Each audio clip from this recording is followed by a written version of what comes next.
বিসমিল্লাহির রহমানির রহিম। আসসালামু আলাইকুম ওয়া রাহমাতুল্লাহি ওয়া বারাকাতুহু। প্রিয় ভাই ও বোনেরা, আজকে আমরা কথা বলবো ইসলামের ৫টি স্তম্ভের পঞ্চমটি নিয়ে, যেটা প্রতিটি সামর্থ্যবান মুসলমানের জীবনে একবার হলেও পালন করা ফরজ, যেটা মুমিনের জীবনের সবচেয়ে বড় আধ্যাত্মিক যাত্রা, হজ। আজকে আমরা হজের পূর্ণাঙ্গ নিয়মকানুন জানব। কিভাবে হজ করতে হয়, কোন দিন কোথায় যেতে হবে, কোন আমল কখন করতে হবে, হজের প্রতিটি ধাপ বিস্তারিতভাবে। এই ভিডিওটি সম্পূর্ণ দেখুন, কারণ হজে যাওয়ার আগে এই ভিডিও দেখলে অনেক কাজে আসবে। তো চলুন শুরু করি। প্রথম অধ্যায়, হজের ফরজিয়ত ও ফজিলত। আল্লাহ তাআলা বলেছেন, ওয়ালিল্লাহি আলান নাসি হিজ্জুল বাইত মান ইসতাতাআ ইলাইহি সাবিলা। অর্থ, মানুষের মধ্যে যারা সেখানে যাওয়ার সামর্থ্য রাখে তাদের উপর আল্লাহর জন্য এই ঘরের হজ করা ফরজ। সূরা আলে ইমরান আয়াত ৯৭। রাসূলুল্লাহ সাল্লাল্লাহু আলাইহি ওয়াসাল্লাম বলেছেন, মান হাজ্জা ফালাম ইয়ারফুস ওয়ালাম ইয়াফসুক রাজাআ কা ইয়াউমি ওয়ালাদাতহু উম্মুহু। অর্থ, যে ব্যক্তি হজ করে এবং কোনো অশ্লীলতা ও পাপ করে না, সে ওই দিনের মতো পবিত্র হয়ে ফিরে আসে যেদিন তার মা তাকে জন্ম দিয়েছিল। বুখারী ও মুসলিম। সুবহানাল্লাহ, হজ মানুষকে একদম পাপ মুক্ত করে দেয়।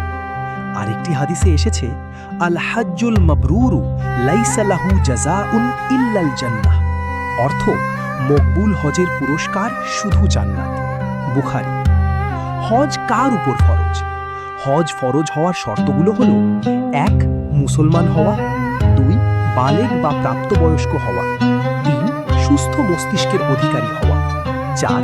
শারীরিকভাবে সক্ষম হওয়া, ৫. আর্থিকভাবে সামর্থ্যবান হওয়া, মানে যাতায়াত ও থাকার খরচ বহন করার ক্ষমতা থাকা এবং পরিবারের খরচ রেখে যাওয়ার ক্ষমতা থাকা, ৬. মহিলাদের জন্য মাহরাম, অর্থাৎ স্বামী বা নিকটাত্মীয় পুরুষ সাথে থাকা, ৭. পথ নিরাপদ থাকা। দ্বিতীয় অধ্যায়, হজের প্রকারভেদ। ভাই ও বোনেরা, হজ ৩ প্রকার। প্রথম প্রকার, হজে ইফরাদ। শুধু হজের নিয়তে ইহরাম বেঁধে হজ করা, উমরা করা হয় না। মক্কার মানুষ সাধারণত এই হজ করেন। দ্বিতীয় প্রকার, হজে তামাত্তু।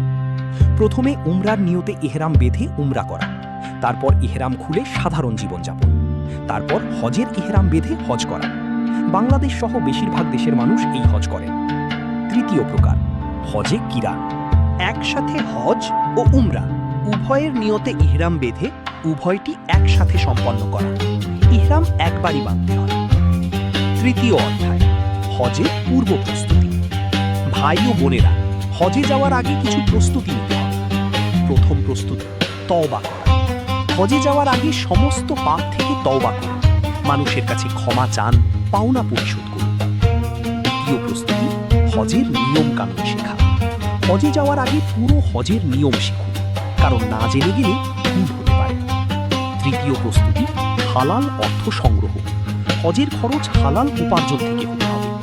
চতুর্থ প্রস্তুতি, পরিবারের ব্যবস্থা করা। পরিবারের জন্য যথেষ্ট অর্থ রেখে যান।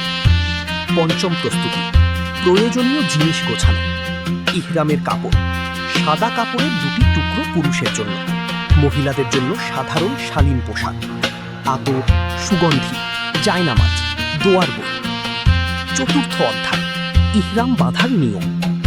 ভাই ও বোনেরা, ইহরাম হলো হজের বিশেষ পোশাক ও অবস্থা। ইহরাম ছাড়া হজ শুরু হয় না।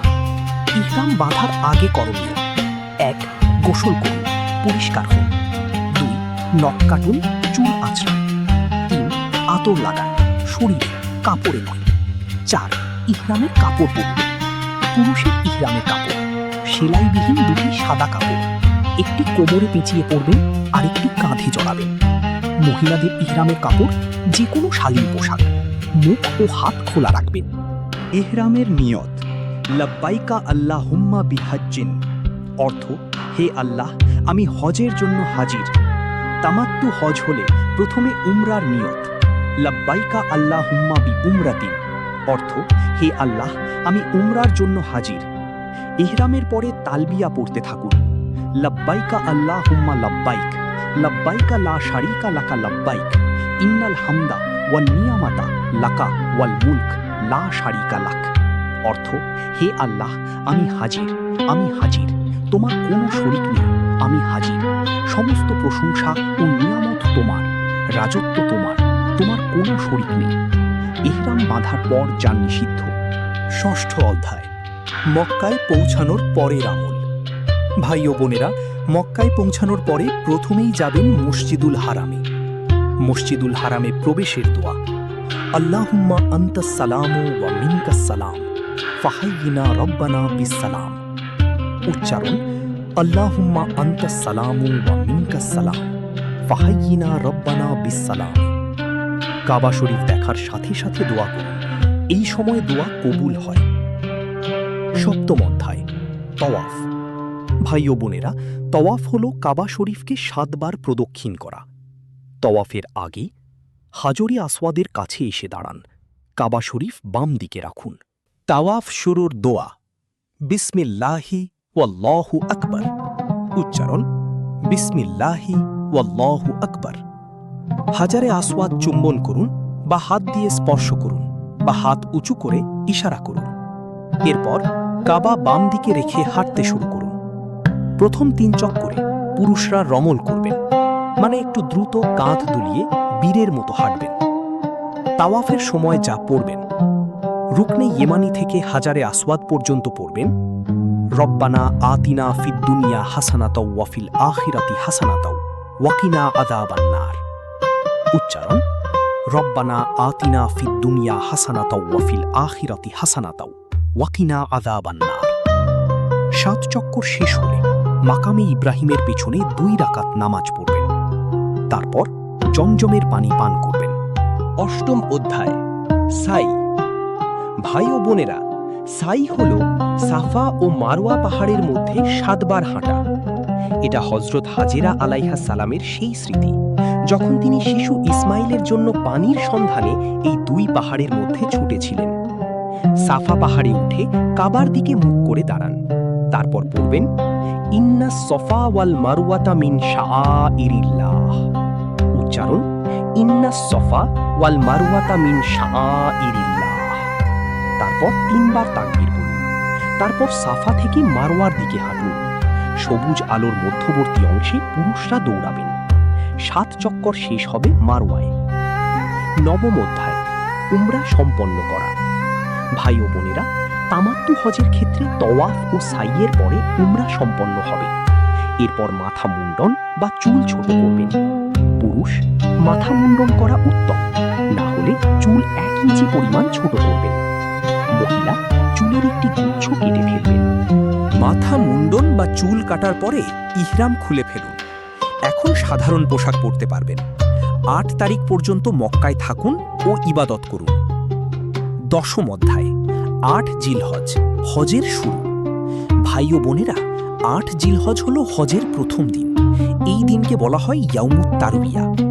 এই দিন সকালে গোসল করুন, হজের ইহরাম বাঁধুন, নিয়ত করুন লাব্বাইকা আল্লাহুম্মা হাজ্জান। উচ্চারণ, লাব্বাইকা আল্লাহুম্মা হাজ্জান। তালবিয়া পড়তে পড়তে মিনার দিকে রওনা হন। মিনায় পৌঁছে সেখানে তাঁবুতে অবস্থান করুন। 8 তারিখে মিনায় 5টি নামাজ পড়বেন, জোহর, আসর, মাগরিব, ঈশা ও ফজর। সব নামাজ কসর পড়বেন, অর্থাৎ 4 রাকাতের জায়গায় 2 রাকাত। একাদশ অধ্যায়, 9 জিলহজ, আরাফাতের দিন। ভাই ও বোনেরা, 9 জিলহজ হল হজের সবচেয়ে গুরুত্বপূর্ণ দিন। রাসূলুল্লাহ সাল্লাল্লাহু আলাইহি ওয়াসাল্লাম বলেছেন, আল হাজ্জু আরাফা, অর্থ হজ হল আরাফা। তিরমিজি, মানে আরাফাতের উকুফ না হলে হজই হয় না। ফজরের পরে মিনা থেকে আরাফাতের দিকে রওনা হন। জোহরের আগেই আরাফাতে পৌঁছান। জোহর ও আসর একসাথে পড়বেন জোহরের ওয়াক্তে, উভয়ই 2 রাকাত করে। তারপর সূর্যাস্ত পর্যন্ত আরাফাতে অবস্থান করুন। এটা উকুফে আরাফা। আরাফাতে কি করবেন? দোয়া করুন, কাঁদুন, আল্লাহর কাছে মাফ চান, তালবিয়া করুন, কুরআন তিলাওয়াত করুন, জিকির করুন। আরাফাতের সবচেয়ে শ্রেষ্ঠ দোয়া, লা ইলাহা ইল্লাল্লাহু ওয়াহদাহু লা শারীকা লাহু, লাহুল মুলকু ওয়া লাহুল হামদু ওয়া হুয়া আলা কুল্লি শাইইন কাদির। রাসূলুল্লাহ সাল্লাল্লাহু আলাইহি ওয়াসাল্লাম বলেছেন, আরাফাতের দিনের চেয়ে আল্লাহ আর কোনো দিন বেশি বান্দাকে জাহান্নাম থেকে মুক্ত করেন না। দ্বাদশ অধ্যায়, মুজদালিফায় রাত্রি যাপন। সূর্যাস্তের পরে আরাফাত থেকে মুজদালিফার দিকে রওনা হন। মুজদালিফায় পৌঁছে মাগরিব ও ঈশা একসাথে পড়বেন ঈশার ওয়াক্তে, উভয় কসর। মুজদালিফায় খোলা আকাশের নিচে রাত কাটাবেন। মুজদালিফায় কুচি কুচি পাথর সংগ্রহ করুন। মোট 70টি পাথর লাগবে। ফজরের পরে কিছুক্ষণ অবস্থান করুন, দোয়া করুন। সূর্যোদয়ের আগে মিনার দিকে রওনা হন। ত্রয়োদশ অধ্যায়, 10 জিলহজ, ঈদের দিনের আমল। ভাই ও বোনেরা, 10 জিলহজ হল ঈদের দিন। এই দিনে 4টি কাজ করতে হবে। প্রথম কাজ, জামারাতে শয়তানকে পাথর মারা। মিনায় পৌঁছে বড় জামারাতে অর্থাৎ জামারাতুল আকাবায় 7টি পাথর মারুন। প্রতিটি পাথর মারার সময় বলবেন আল্লাহু আকবার। পাথর মারার সময় তালবিয়া বন্ধ করুন। দ্বিতীয় কাজ, কোরবানি। পাথর মারার পরে কোরবানি করুন। নিজে না পারলে টিকিট কিনে দিন। তৃতীয় কাজ, মাথা মুন্ডন বা চুল কাটা। কোরবানির পরে মাথা মুন্ডন করুন বা চুল ছোট করুন। এরপর ইহরাম খুলে ফেলুন। এখন শুধু স্ত্রী মিলন ছাড়া সব জিনিস হালাল হয়ে গেল। চতুর্থ কাজ, তওয়াফে জিয়ারা। মক্কায় ফিরে তওয়াফে জিয়ারা করুন। এটা হজের ফরজ তওয়াফ। এই তওয়াফের পরে স্ত্রী মিলনও হালাল হয়ে গেল। তামাত্তু হজকারীরা এরপর সাইও করবেন। চতুর্দশ অধ্যায়, 11 ও 12 জিলহজ, আইয়ামে তাশরিক। ভাই ও বোনেরা, 10 তারিখের রাতে মিনায় ফিরুন। 11 ও 12 জিলহজ মিনায় অবস্থান করুন। এই 2 দিনে 3টি জামারাতে পাথর মারতে হবে। ছোট জামারাতে 7টি পাথর, মেঝো জামারাতে 7টি পাথর, বড় জামারাতে 7টি পাথর। পাথর মারার সময় ছোট ও মেঝো জামারাতে পাথর মারার পরে একটু সরে দাঁড়িয়ে দোয়া করুন। বড় জামারাতে পাথর মেরে চলে আসুন। এখানে দোয়া করার দরকার নেই। 12 তারিখ সূর্যাস্তের আগে মিনা থেকে চলে যেতে পারবেন, তবে 13 তারিখ পর্যন্ত থাকলে আরও বেশি সওয়াব। পঞ্চদশ অধ্যায়, তোয়াফে বিদা।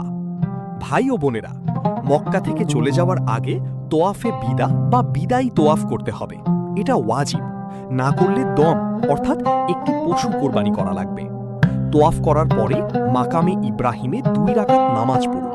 তারপর জমজমের পানি পান করুন। তারপর হাজরে আসওয়াদের কাছে এসে চুম্বন করুন বা ইশারা করুন। তারপর কাবার দিকে মুখ করে পিছিয়ে পিছিয়ে বের হন। ষোড়শ অধ্যায়, মদিনায় যাওয়া। ভাই ও বোনেরা, মদিনায় যাওয়া হজের অংশ নয়, কিন্তু মদিনায় যাওয়া অত্যন্ত ফজিলতের। রাসূলুল্লাহ সাল্লাল্লাহু আলাইহি ওয়াসাল্লাম বলেছেন, মান যারা কবরি ওয়াজাবাত লাহু শাফাআতি।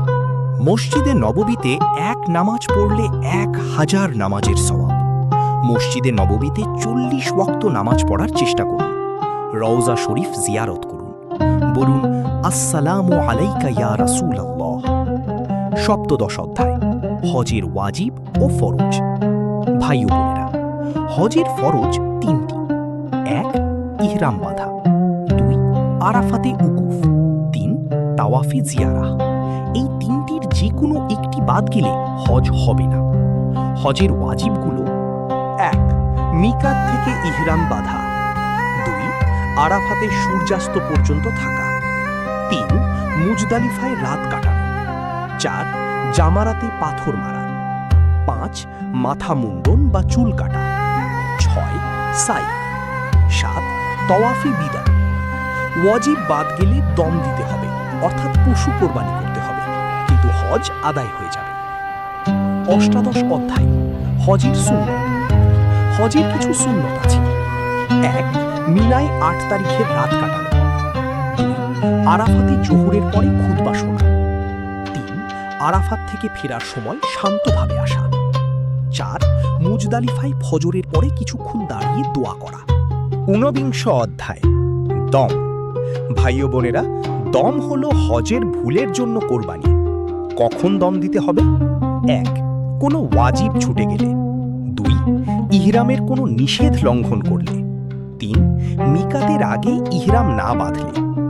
দমের পশু মক্কা বা মিনায় জবাই করতে হবে। 20 অধ্যায়, হজের মকবুলিয়তের আলামত। ভাই ও বোনেরা, রসূলুল্লাহ সাল্লাল্লাহু আলাইহি ওয়াসাল্লাম বলেছেন, মকবুল হজের আলামত হলো মানুষ হজের পরে দুনিয়ার মোহ কমিয়ে আখিরাতের প্রতি আগ্রহী হয়। হজ থেকে ফিরে যদি আপনার জীবন বদলে যায়, নামাজ পড়া শুরু হয়, গুনাহ কমে যায়, আল্লাহকে বেশি মনে পড়ে, সুবহানাল্লাহ, হজ কবুল। সুবহানাল্লাহ, প্রিয় ভাই ও বোনেরা, আজকে আমরা সুবহানাল্লাহ, হজের পূর্ণাঙ্গ নিয়ম কানুন সুবহানাল্লাহ। জানলাম। আল্লাহ তাআলা বলেছেন, ওয়া আতিমুল হাজ্জা ওয়াল উমরাতা লিল্লাহ, অর্থ আল্লাহর জন্য হজ ও উমরা পূর্ণ করো।